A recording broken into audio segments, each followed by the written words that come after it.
distinguished guests, the Chief of Protocol of the United States, Ambassador Monica Crowley.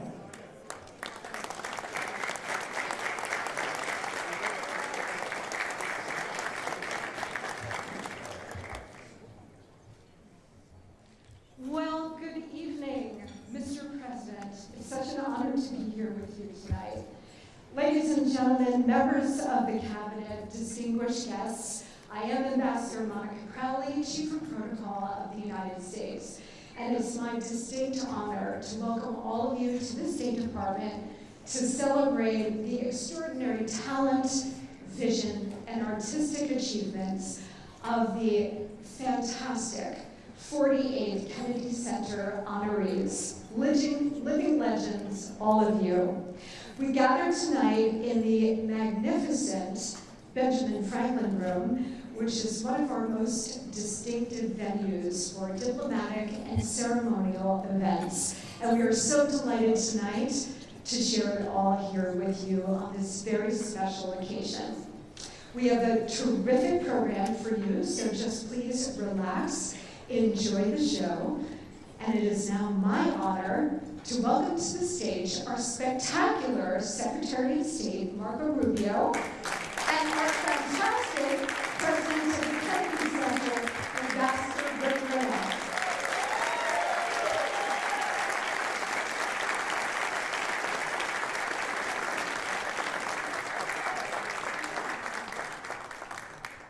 Thank you very much. Thank you, Mr. President. Welcome to the State Department.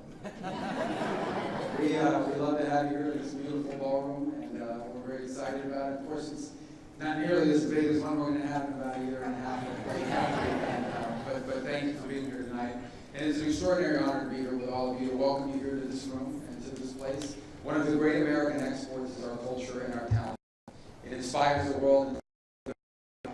Honorees 5, when you include a group as well who have been such a internationally given America such prominence. They have represented our country well. It is one of the great things that we have done. It's one of the things that people don't talk about enough. They call it soft power.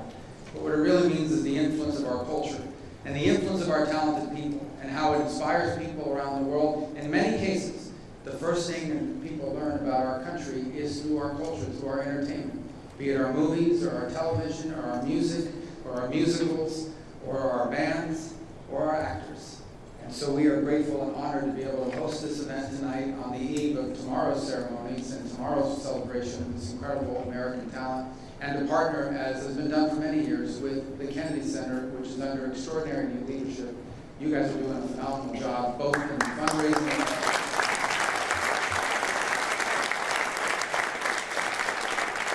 and it's something the President, as Ambassador Gaynor will tell you shortly, has really made a priority. And that is to restore it to a place of greatness, where the beauty of American culture, where things that are exhibited to the world, and obviously here in the city as well. So it's my honor now to turn it over to Ambassador Gaynor, who will tell you more about all the exciting things that are happening at the Kennedy Center. So thank you so much for being here tonight, and thank you for the opportunity to host us. Thank you.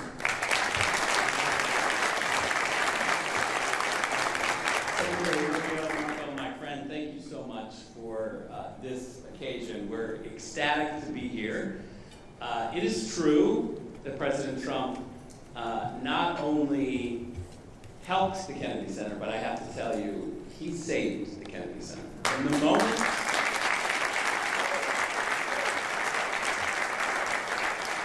I arrived and the finances were a mess, despite whatever the media says, I promise you, we had no money in the bank. We were paying staff with debt reserves.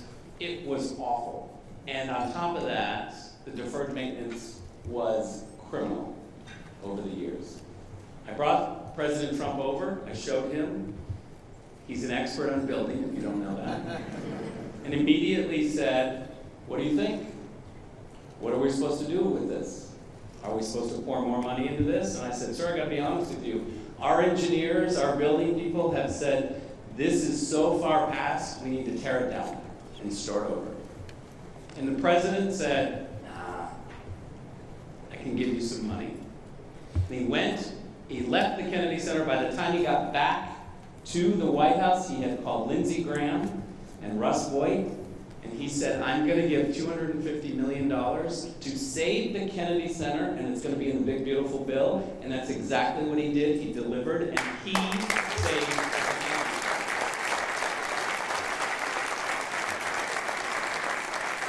It's never a big story when things are neglected, but the Kennedy Center was neglected. It needs to be a place of bipartisanship. It needs to be a place that we come together and we celebrate together, and we don't care who you voted for president. You sit, you watch amazing shows like Les Mis. We have totally turned the place around because President Trump said from the beginning, change the programming to common sense programming that everybody wants, and corporations will come. Mr. President, this is exactly what happened, and I'm here to tell you, we have the biggest haul we've ever made for the Kennedy Center Honors.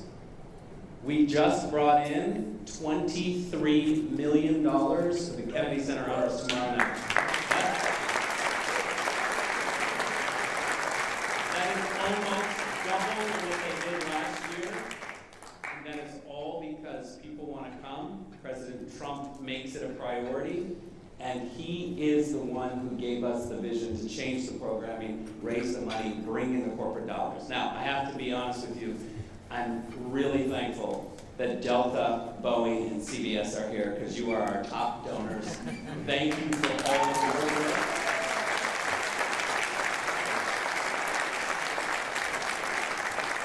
And let me finish by saying also, Tiffany's, thank you very much for redesigning our Kennedy Center Honors. And if you haven't seen them yet, you're about to. They're spectacular. And this is the first year that Tiffany's decided to step in.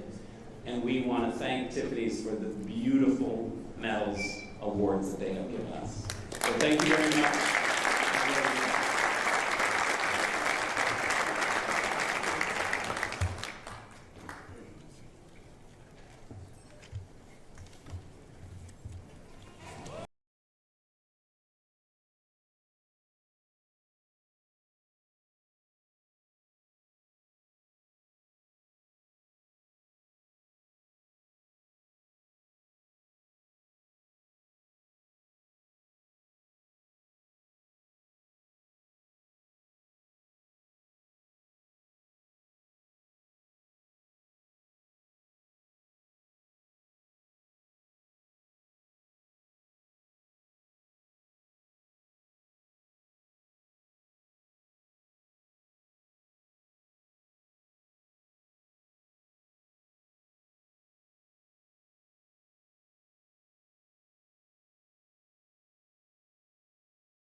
Ladies and gentlemen, President of the United States, Donald J. Trump.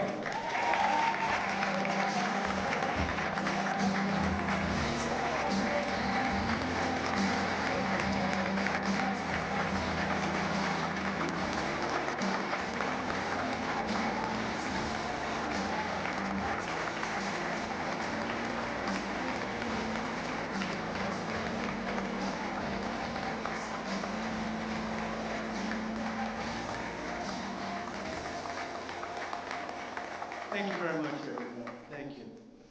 What a great group this is. Your team is doing very well, Bob. Good quarterback, good coach. It always helps. Having a good coach and a good quarterback is a very good thing, historically. I want to thank Secretary Marco Rubio, my friend and a very talented man who works very hard, and his wonderful wife, Jeanette, for hosting us this evening.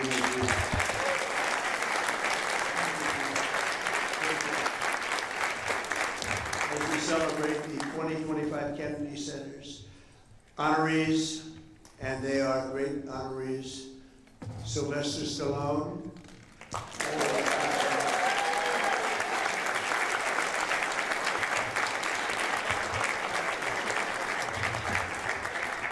He got stuck in traffic, but he made it. He wasn't going to miss this. And we heard he was walking up. I said, okay, now we can start. You look great.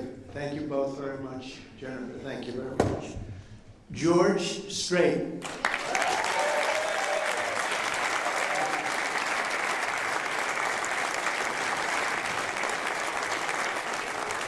King of Country. That's great. Gloria Gaynor.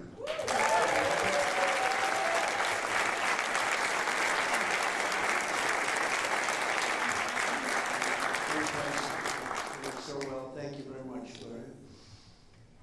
The legendary Michael Crawford.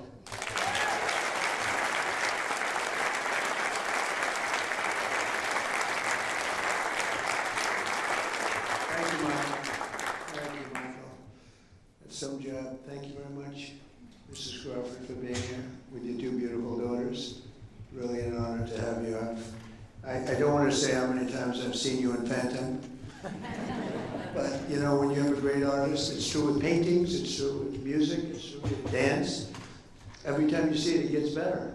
And you see things you've never seen before. But I've seen you many times, and there's never been anybody like you. Thank you very much, Michael. Thank you very much.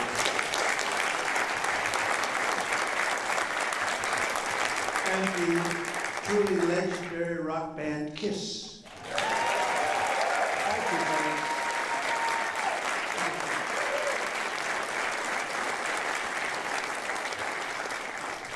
Thank you very much. And this is really much, really look at it, pure talent, a lot of talent, as has ever been assembled under one roof. We've done something that they've never done before, and I'll be doing something that hasn't been done before. The President of the United States is hosting at the request of a certain television network.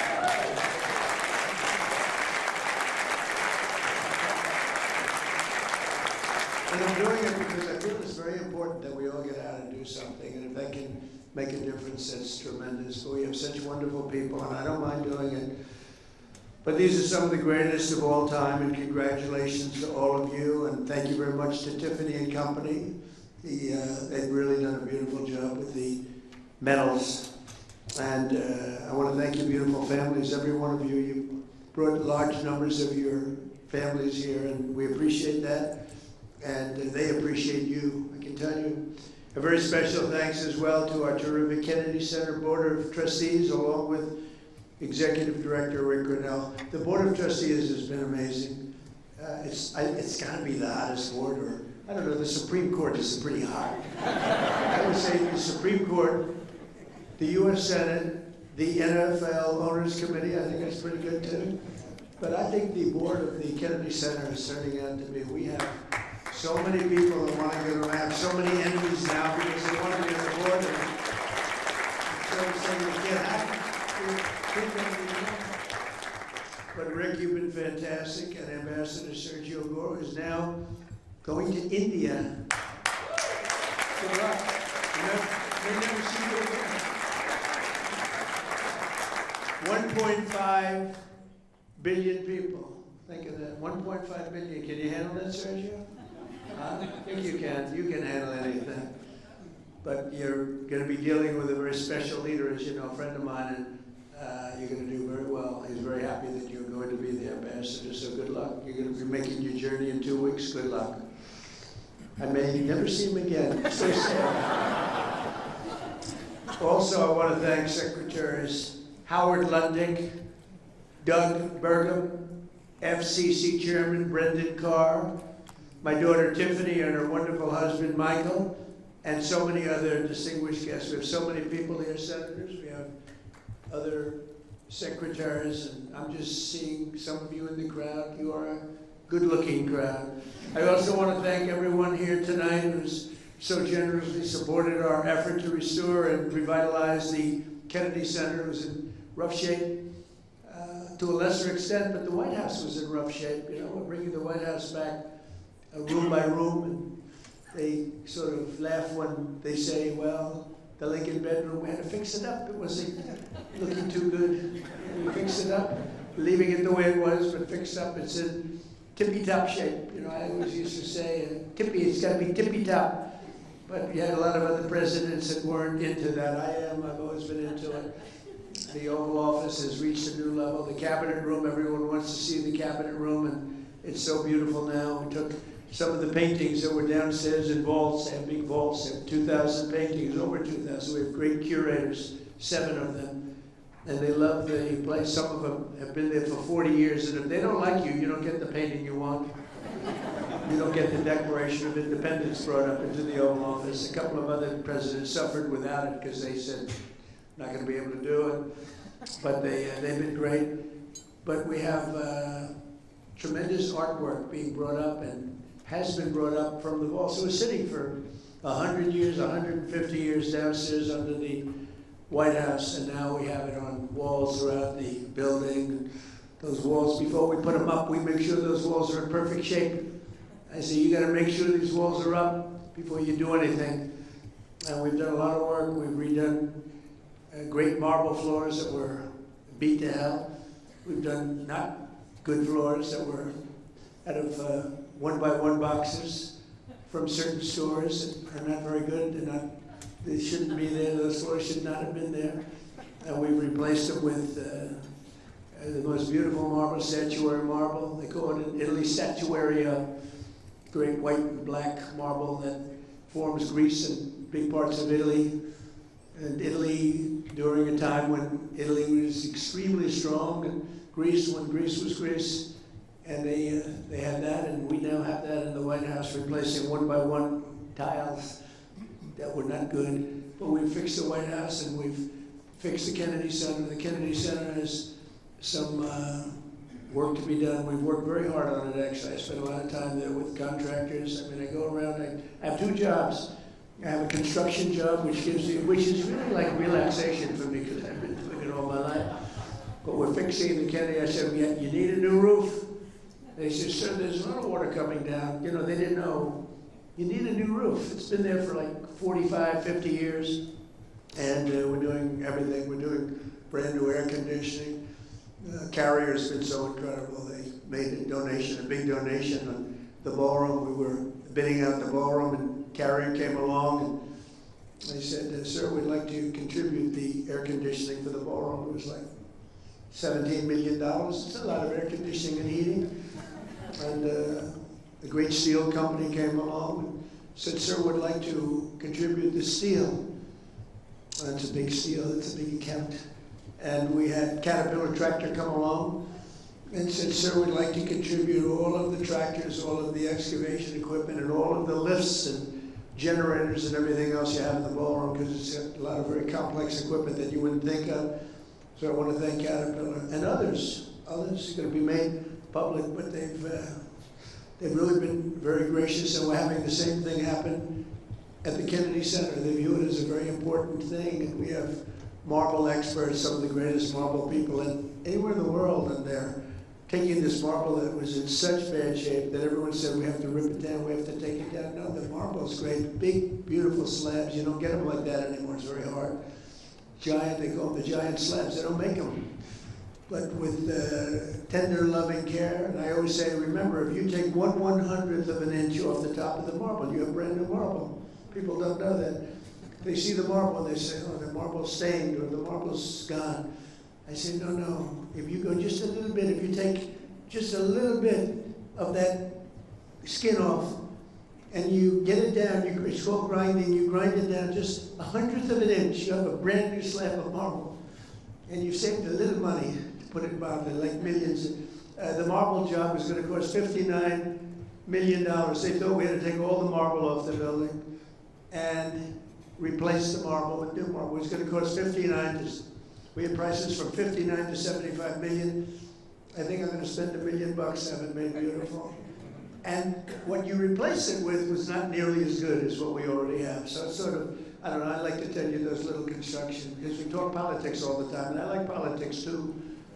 I said to somebody the other day, am I a better politician or construction real estate person? And they didn't know how to answer that question. I'm not sure how to answer it either, if you want to know the truth. But I actually get great relaxation out of fixing the White House, fixing the Kennedy Center, and it takes a little time, but not really, because it's time that some people want to rest. I don't really want to rest. I want to do things, and to me, it relaxes me. It's almost like, it's really almost better than resting. And we're bringing these places of great distinction, we're bringing them back, and the Kennedy Center is going to be incredible. Within 10 months, I mean, you're going to see, we've already done tremendous amounts of work, but within 10 months, you're going to see something that you'll really be amazed at. You know, one of the things with the Kennedy Center, because this is really honoring that tonight, but the sound is great. And if you don't have good sound, Lincoln, I don't want to say anything bad about Lincoln Center, but they've had a lot of problems over the years with sound. A lot of you, some of you on that board, you're here tonight. There's a very distinguished board also. But as you know, they have at Lincoln Center, they have a sound problem, and they've rebuilt one of their great buildings because the sound was always bad, and they can't get it right.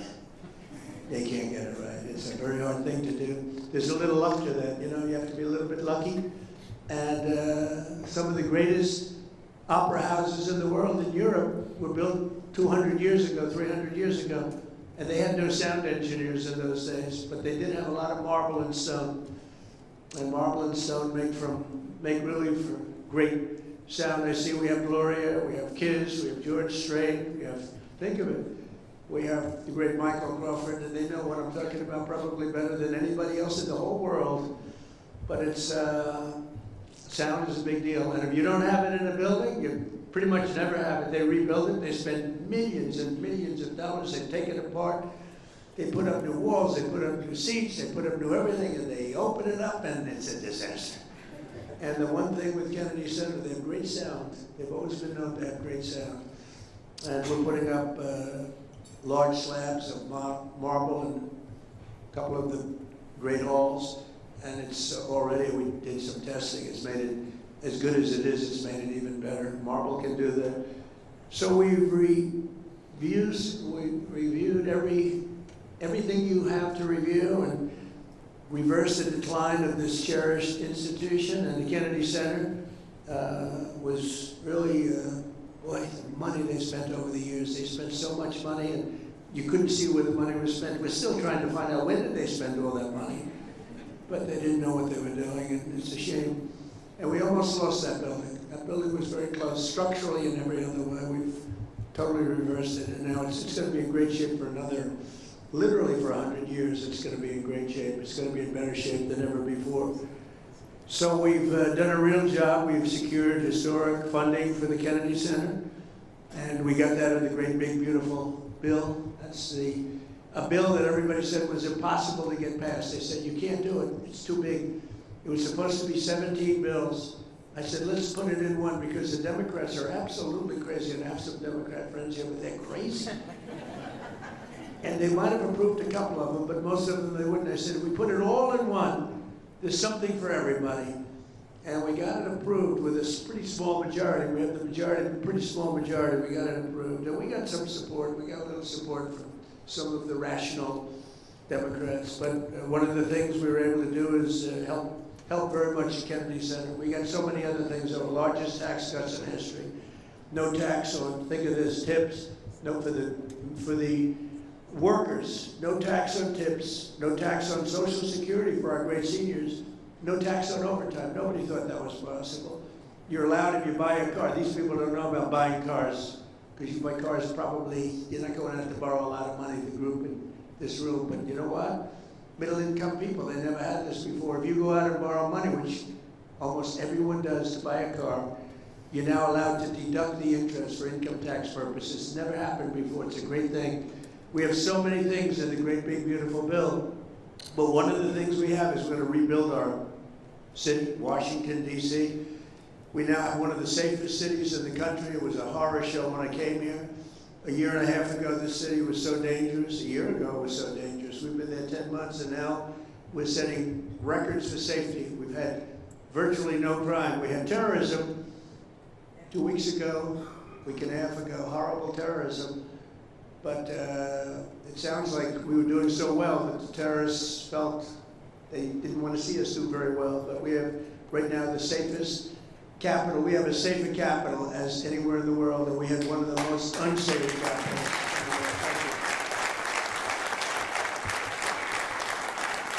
And I walk through the White House and I'll see especially young women say, "Sir, thank you very much." And I know immediately what they're saying. They're not thanking me for the 8 wars that we've stopped. They're not thanking me for even the tax cuts or any of the other things we've done. They're thanking me because they can actually walk to the White House. They feel safe now in the city. And they are. I want to thank our National Guard. They've been unbelievable, the National Guard.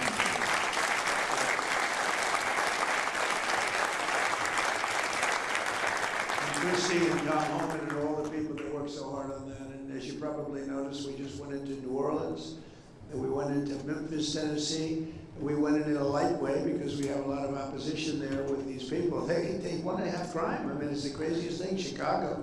But we brought down crime and just given it a little dose of what we do really well. But we'll, at some point, just go in and do it exactly the way we want. We won't have any crime. We'll have very little crime in Chicago, almost none. And we'll stop it everywhere. We do stop it everywhere. And we had a governor, a very good governor from Louisiana, Jeff Landry, just called and he said, "Please do me a favor, would you send the troops into New Orleans? It's really gotten bad." I said, "We'll do it." We just sent them in, and within about 3 days, everyone said it's like a different place. And he's a smart governor. And some of the governors, you'd be surprised at some of the ones that are calling, but we're stopping crime. I said we were going to, during the campaign, we're going to stop crime. Nobody knew we were going to stop it to this extent. Nobody knew we were going to have a border where in 6 months, not one person came into our country illegally. Think of that.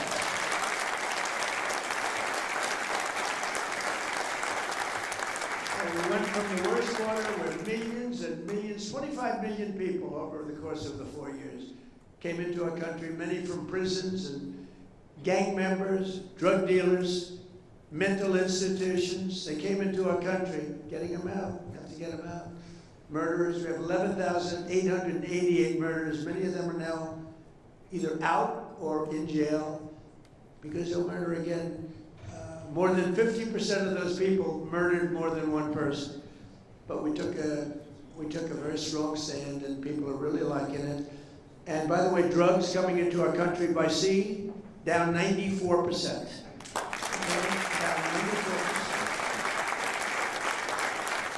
And I'm trying to figure out who the other 6% is, because frankly, I think they are they gotta be the bravest people. But with the 6% that are still trying to come in, but down 94%. And we're gonna start that same process on land, because we know every route, we know every house, we know where they live, we know everything about them. They killed 300,000 people last year. And that's like a war, that's like a terrible war. I'm not gonna let it happen. So, we're doing a job that nobody else can do, but we're building this institution back to what it should be and the nation's premier venue for the arts, and we're going to see that because DC is now a safe place. People want to be here. The restaurants are opening. You know, if you go back a year, nobody wanted to go to restaurants. They lost 40% of their restaurants. They closed. They had no business. And the restaurants that were open were doing no business, and people felt safe, unsafe, even sitting, waiting for a meal. People would come in and do bad things. We don't have that anymore. And now restaurants are open. You can't even get into a restaurant now in Washington, D.C. It's a beautiful thing to watch. And we're showcasing our country. And we're always going to have it because the capital of the United States of America has to be a safe and beautiful place. And we're fixing it. We're fixing the roads. We're removing the graffiti, one of the most beautiful marble you've ever seen. We're removing granite. I like granite better on the outside because it's really easy, but the marble is very porous. During the Biden administration, they sprayed a lot of red paint on a lot of white marble, and you still see it, you know, they worked real hard to get it off, but it goes down deep. It's a disgrace what they were allowed to do.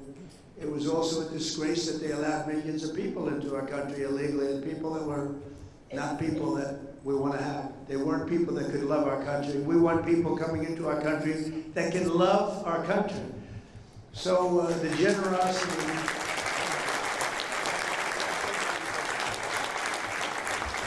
the generosity of so many outstanding donors, and Rick mentioned some of them, but we've had so many people that just are so generous. It's been really incredible. And as you know, this is America's 250th anniversary. So we have all of these people, and next year's right around the corner, and that's going to be big. Then we have the World Cup coming, and we have the Olympics coming. And you know, I got the Olympics, and I got the World Cup. I cannot take credit for getting 250 years. That was just, we sort of lucked out. I tried to do that, but it didn't work. We lucked out, but the 250 is going to be incredible. In fact, we're having, on June 14th, we're having a fight. All of the greatest champions in the world, the UFC fight, they're building an arena in front of the White House, if you can believe it. Then like 6,000 seats, and then they're going to build it for the fight. They're going to have the greatest champions of the world coming, and they're going to have over 100,000 people out. They're putting screens all over certain parts of Washington so everyone can see it. I don't think there'll be anything like it. It'll be on a Sunday night, June 14th. Flag Day happens to be my birthday, but I didn't do it for that reason. Sir, we like the June 14th date. I said, yeah, it's my birthday. They didn't know it, but they picked it. But it's, I'll take a little heat on that, but it's not that. But I will tell you, that's going to be some. Everyone's asking me for tickets for the UFC. And it's going to be great. They're going to have the greatest champions in the world. We're all fighting that night. The great Dana White does a great job, and he wanted to do it. And the White House will be the background of the fight. There'll never be anything like this. There has never been, and there never will be anything like that. But a few hours ago, I had the tremendous privilege of presenting the 2025 Kennedy Center honorees with their medallions, their beautiful medallions from Tiffany, right in the Oval Office. And we thought we'd do it here. We thought we'd do it at different places and maybe pick the one that we like the best. And we said, no, that hit so well in the Oval Office. Right, Michael? The Oval Office, he said it. I've never seen anything like this. There's something about the Oval Office that's special. It's really just special. Even in its poorer state, it was still the Oval Office, and we appreciate it, and we have great respect. So many things happened in the Oval Office, and they got to see the beautiful cabinet room, which we've brought back to life like it should be. Beautiful. It's a beautiful room, and it's really a beautiful room once again. Actually, more beautiful than it ever was. It was never like this. But the American people are proud of our country. We're proud of our beautiful White House, and we're proud of our beautiful Kennedy Center. And now you have it at the top of the line. The lives they've led, these wonderful people that are here tonight, the legacies that they forged have become integral part of Americans' priceless cultural heritage. All of the people that we honor tonight are such beautiful words. I mean, you're priceless. It's a cultural heritage that you've created, each of you in a very different way, most of you in a very different form, catering to different people, frankly. But you add it up and it's 100% of our population. Each of them has given us treasures that will be passed down every future generation. And I don't think you even appreciate what you've done. I don't think you really appreciate your greatness.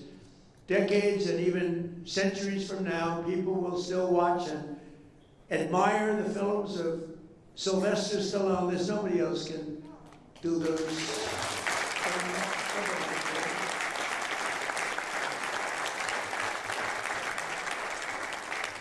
You know, when he started Rocky, he had no money at all, and he had nothing. He had a car that barely could, he left New York, I think a place called Brooklyn, right? Brooklyn, good place. A lot of good people come out of Brooklyn, but he got that car to just get him there, and he stayed in his car, and he slept, and he wrote this script called Rocky, along with about 20,000 other people. Everybody writes a boxing script, right? But for some reason, they loved it. And Sly didn't have 10 cents, had nothing. And they offered him, like, a lot of money. They offered him, I think, $500,000, some number that he never even thought was even possible. And he said, no, I don't want it. I want to make sure that you're casting the right person to play the role. And they said, well, we have stars. And they brought in stars. But the stars didn't have good bodies. They were flabby. They were not good boxers. And Sly would look at some of these guys, big names. He was intimidated in one way, but then the other way, he said, that guy can't play the role. And we won't say the names of the people, but they're really top actors. And for some reason, here's a guy that had no contacts, no anything, but they loved this. One studio in particular loved the script. And they were going crazy over it. And they brought in the top people, and Sly said, let me see your box. And they just have a guy, and, See, he can't play the role. He had a lot of flab around the upper chest area. It's supposed to be solid like a rock. And then they brought in another one. And finally they looked at Sly and they said, oh man, you're in good shape. You think you can play the role? He said, I'll play the role. I'm not going to let somebody else play it. And he was actually willing. He thought they'd have somebody, but he said, that's not a boxer. That's not a fighter. These are good movie stars. Keep their shirt on, but they're good movie stars. But they're not fighters, right? And he took that role, and the rest is history. The rest is history.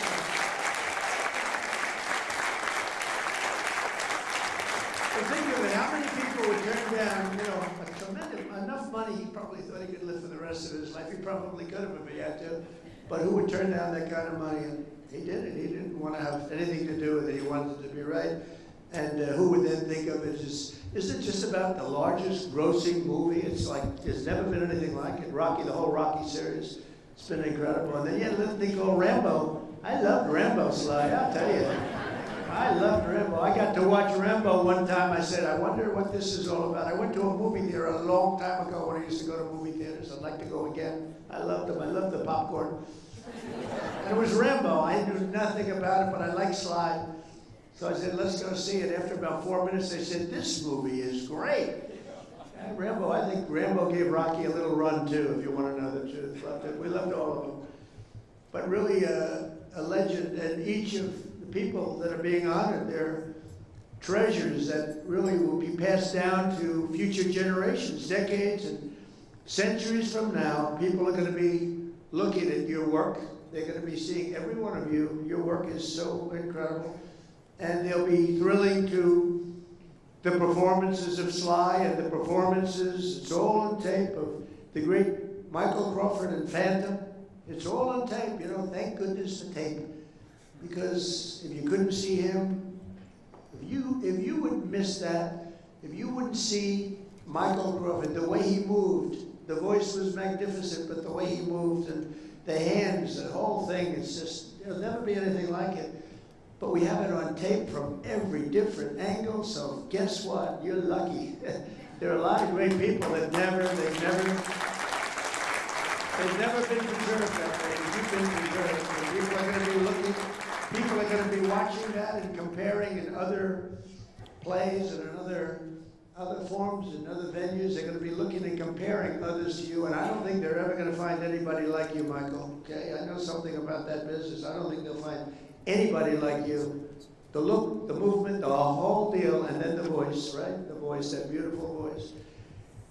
And they'll still know the unforgettable songs of George, Gloria, Paul, Gene, Peter, and the late, great Ace Frehley, who's represented by his daughter, and she was crying like so, she was crying. And all that meant to me is one thing, she loved her father, right? She loved her father.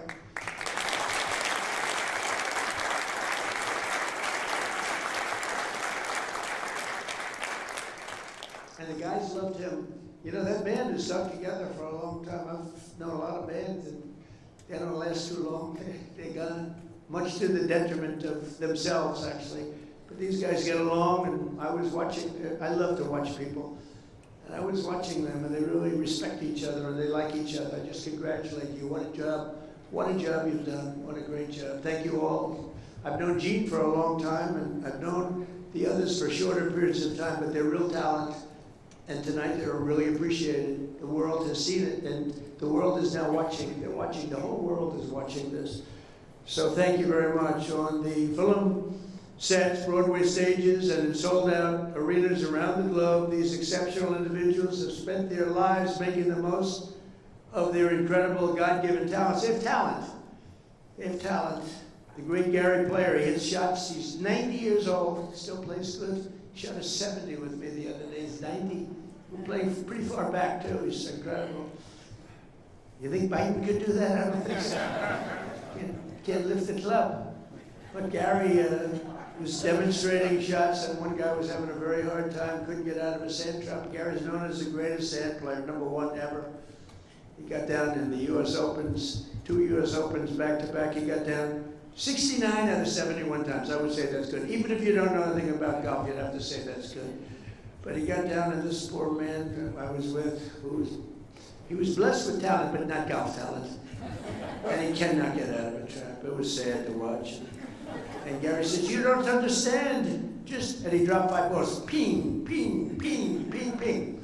Every ball right next to the hole. This guy, And he tried, and he hit the ball a foot.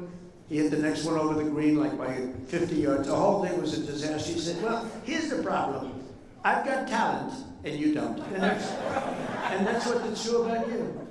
You have talent. These 5 groups of people, they have great talent. And if you don't have talent, to be honest with you, there's not a damn thing you can do. You can get a little better. But if you don't have talent, there's not a damn thing you can do about it. All you can do is try and find something else where you do have talent. But I just want to thank that, you shared these gifts, because you're really sharing a great gift with the world. And maybe tonight more so than any time in your career you've shared tonight. Because tonight the whole world is focused on you. I want to celebrate all of this together. Tomorrow we pay tribute to them magnificently, and they're going to see something really special, and it's so great to have this at the Kennedy Center. I want to thank, as you know, FIFA for the award they gave me, but more importantly for choosing the Kennedy Center. We had over 1 billion people watching they were choosing the teams, which team is playing the next team, and you can imagine the thrill. But Johnny, who's the commissioner, he's a fantastic guy. I guess you have to say he's like the biggest guy in sports, Bob. He's big. He's saying we have 58 Super Bowls. I don't know if that's true, but let's say we have a few of them. But they have a lot of matches, and it's all taking place here. Don't forget, when I made that deal during my first term, and then I made the deal for the Olympics. And I said, man, it's so bad because they were made 6 years away. So I said, I won't be president. And then I got screwed, and they said, let's do it again. And I did it again. We did great the second time. Unbelievable. We won by a lot. But the third time, we won by $10 million. But it was a COVID year. A lot of things happened, and very crooked election, a lot of crooked people. But I said, we got to do it again. That's why we never give up. These people have never given up. They don't give up. Bob Kraft never gave up. Did you ever give up? Bob Kraft, did you ever give up, Bob? Look at him. He had a lousy team last year. He didn't know what that was. And now he's leading the NFL again. I'm sure your other owners are extremely happy for you, though. They're thrilled. They're just thrilled. But no, people don't give up. The real winners need the talent, but don't ever give up. But as chairman of the Kennedy Center, as president of the United States, and as a true fan of each of these incredible celebrities, but great performers, much more than a celebrity. You're much more than a celebrity. It gives me tremendous pleasure to congratulate them once again and say thank you for your incredible career. Thank you for gracing us with this wisdom and this genius that you have. It's what it is, every one of them. And the First Lady, who you saw yesterday and you're going to see again tomorrow, we're going to be having a good time. She congratulates everybody. She's focused on Christmas decorations at the White House, where she's done a great job. And actually, the press has treated us very good. The first year, the trees were white and beautiful, and the media said, why white? So I said, listen, do something that's more known. So the next year we did green. And they said, why aren't you doing white? We like the white better. The next year we did red. We got killed with the red. But, so we went through 4 years of that stuff. Nobody does it better. And this year it's just so good that they actually said the White House looks phenomenal when you add up all of the other things that we've done to it. I tell people, for the first 4 years, I was the hunted. So I didn't have a lot of time to fix up the floors, to redo the Lincoln bathroom. It took a little heat. It was the worst job. It was done in many years ago. It was done during actually the Truman administration with very cheap green tile. That was in Lincoln. Now we have it done in beautiful, beautiful paradisial marble. It's all book matched and so beautiful. And people said, oh, why is he wasting time? That's not wasting time. That's saving our heritage. You know, many, many things like that. It's saving the heritage of this country. And it's so but I'm just going to leave you with the fact that this is a very brilliant and very important group of people that are in this room tonight. A lot of people wanted to be here. Ballroom's very small, Marco. I mean, this is like, you know what this is? About 1/10. And this is section A of what's being built. This is like a little corner, but it is beautiful. And I have to say this: Marco Rubio is a great Secretary of State.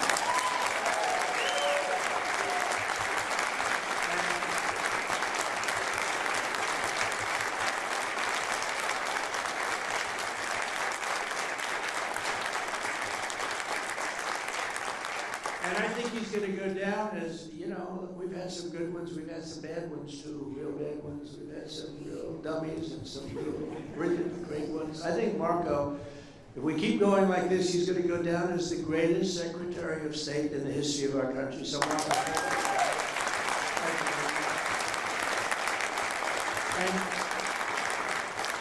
and I just want to thank everybody. It's a very special journey that we're on. It's a beautiful journey. And we're beautifying our country. We're strengthening our country. We're respected again as a country. We're so respected now, like never before. And whether it's Europe, Japan, I mean, every one of them, they have tremendous respect. They used to laugh at us not long ago. A year and a half ago, they were laughing at us, and they're not laughing anymore. They respect us like they've never done before. Thank you very much, everybody, for being here. It's a great honor to have you. Thank you.